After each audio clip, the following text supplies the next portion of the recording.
شروع اللہ کا نام لے کر جو بڑا مہربان نہایت رحم والا ہے۔ اے نبی، ہم نے تم کو فتح دی، فتح بھی کھلی اور واضح، تاکہ اللہ تمہاری اگلی اور پچھلی کوتاہیاں بخش دے اور تم پر اپنی نعمت پوری کر دے اور تم کو سیدھے رستے چلاتا رہے، اور تاکہ اللہ تمہاری بھرپور مدد کرے۔ وہی تو ہے جس نے مومنوں کے دلوں پر تسکین نازل فرمائی تاکہ ان کے ایمان کے ساتھ اور ایمان بڑھے، اور آسمانوں اور زمین کے لشکر سب اللہ ہی کے ہیں، اور اللہ جاننے والا ہے، حکمت والا ہے۔ یہ اس لیے کہ وہ مومن مردوں اور مومن عورتوں کو بہشتوں میں جن کے نیچے نہریں بہ رہی ہیں داخل کرے، وہ اس میں ہمیشہ رہیں گے، اور تاکہ ان سے ان کے گناہوں کو دور کر دے، اور یہ اللہ کے نزدیک بڑی کامیابی ہے۔ اور اس لیے کہ منافق مردوں اور منافق عورتوں اور مشرک مردوں اور مشرک عورتوں کو جو اللہ کے بارے میں برے برے خیال رکھتے ہیں عذاب دے، انہی پر برے حادثے واقع ہوں، اور اللہ ان پر غصے ہوا اور ان پر لعنت کی اور ان کے لیے دوزخ تیار کی، اور وہ بری جگہ ہے۔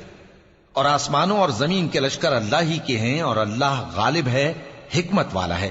اے نبی، ہم نے تم کو احوال بتانے والا اور خوشخبری سنانے والا اور خبردار کرنے والا بنا کر بھیجا ہے، تاکہ مسلمانوں تم لوگ اللہ پر اور اس کے پیغمبر پر ایمان رکھو اور اس کی مدد کرو اور اس کی تعظیم کرو، اور صبح و شام اس کی تسبیح کرتے رہو۔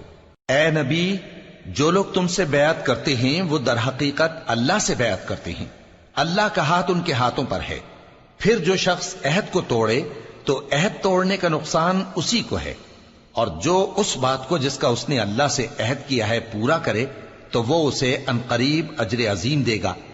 اے نبی، جو گنوار پیچھے رہ گئے وہ تم سے کہیں گے کہ ہم کو ہمارے مال اور اہل و عیال نے روک رکھا تھا، سو آپ ہمارے لیے اللہ سے بخشش مانگیں۔ یہ لوگ اپنی زبان سے وہ بات کہتے ہیں جو ان کے دل میں نہیں ہے۔ کہہ دو کہ اگر اللہ تم لوگوں کو نقصان پہنچانا چاہے یا تمہیں فائدہ پہنچانے کا ارادہ فرمائے تو کون ہے جو اس کے سامنے تمہارے لیے کسی بات کا کچھ اختیار رکھے؟ کوئی نہیں، بلکہ جو کچھ تم کرتے ہو اللہ اس سے واقف ہے۔ بات یہ ہے کہ تم لوگ یہ سمجھ بیٹھے تھے کہ پیغمبر اور مومن اپنے اہل و عیال میں کبھی لوٹ کر آنے ہی کے نہیں، اور یہی بات تمہارے دلوں کو اچھی معلوم ہوئی اور اسی وجہ سے تم نے برے برے خیال کیے، اور آخر کار تم ہلاکت میں پڑ گئے۔ اور جو شخص اللہ پر اور اس کے پیغمبر پر ایمان نہ لائے تو ہم نے ایسے کافروں کے لیے آگ تیار کر رکھی ہے، اور آسمانوں اور زمین کی حکومت اللہ ہی کی ہے، وہ جسے چاہے بخشے اور جسے چاہے سزا دے، اور اللہ بخشنے والا ہے، مہربان ہے۔ جب تم لوگ مال غنیمت لینے چلو گے تو جو لوگ پیچھے رہ گئے تھے وہ کہیں گے ہمیں بھی اجازت دیجئے کہ آپ کے ساتھ چلیں۔ یہ چاہتے ہیں کہ اللہ کے قول کو بدل دیں۔ کہہ دو کہ تم ہرگز ہمارے ساتھ نہیں چل سکتے، اسی طرح اللہ نے پہلے سے فرما دیا ہے۔ پھر کہیں گے نہیں، تم تو ہم سے حسد کرتے ہو۔ بات یہ ہے کہ یہ لوگ سمجھتے ہی نہیں مگر بہت کم۔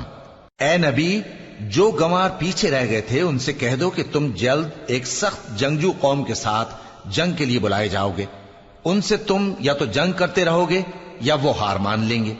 اگر تم حکم مانو گے تو اللہ تم کو اچھا بدلہ دے گا، اور اگر منہ پھیر لو گے جیسے پہلی دفعہ پھیرا تھا تو وہ تم کو بڑی تکلیف کی سزا دے گا۔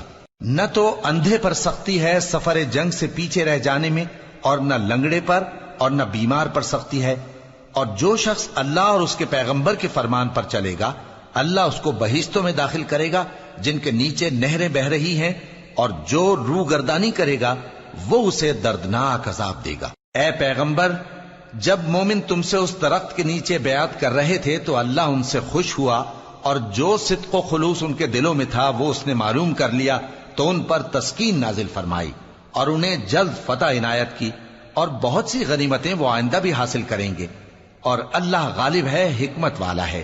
اللہ نے تم سے بہت سی غنیمتوں کا وعدہ فرمایا ہے کہ تم ان کو حاصل کرو گے، پھر اس نے یہ غنیمت تمہیں جلدی سے دلوا دی اور لوگوں کے ہاتھ تم سے روک دیے۔ غرض یہ تھی کہ یہ مومنوں کے لیے اللہ کی قدرت کا نمونہ بن جائے اور وہ تم کو سیدھے رستے پر چلائے، اور کچھ اور غنیمتیں دے گا جن پر تم قدرت نہیں رکھتے، اور وہ اللہ ہی کی قدرت میں ہیں، اور اللہ ہر چیز پر قادر ہے۔ اور اگر تم سے کافر لڑتے تو وہ پیٹ پھیر کر بھاگ جاتے، پھر وہ کسی کو نہ دوست پاتے اور نہ مددگار۔ یہی اللہ کی عادت ہے جو پہلے سے چلی آتی ہے، اور تم اللہ کی عادت میں کبھی تبدیلی نہ پاؤ گے۔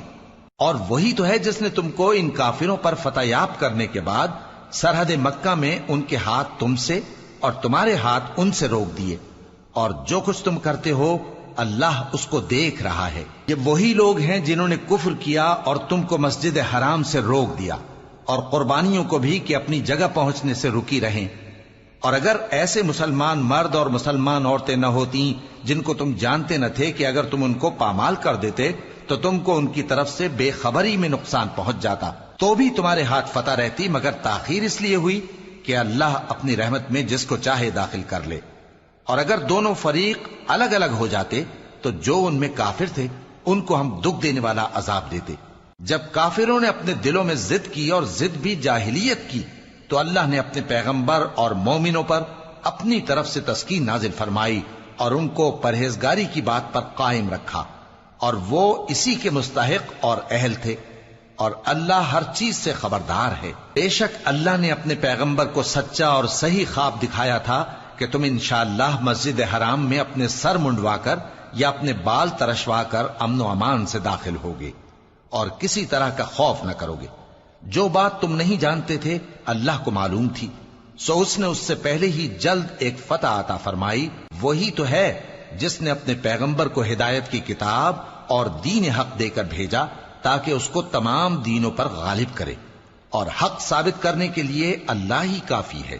محمد صلی اللہ علیہ وآلہ وسلم اللہ کے پیغمبر ہیں، اور جو لوگ ان کے ساتھ ہیں وہ کافروں کے مقابلے میں تو سخت ہیں اور آپس میں رحم دل۔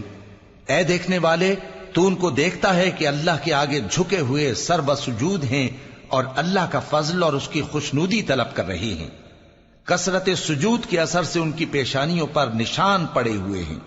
ان کے یہی اوصاف تورات میں ہیں اور یہی اوصاف انجیل میں ہیں۔ وہ گویا ایک کھیتی ہے جس نے پہلے زمین سے اپنی سوئی نکالی، پھر اس کو مضبوط کیا، پھر موٹی ہوئی، اور پھر اپنے تنے پر سیدھی کھڑی ہو گئی، اور لگی کھیتی والوں کو خوش کرنے تاکہ کافروں کا جی جلائے۔ جو لوگ ان میں سے ایمان لائے اور نیک عمل کرتے رہے ان سے اللہ نے گناہوں کی بخشش اور اجر عظیم کا وعدہ کیا ہے۔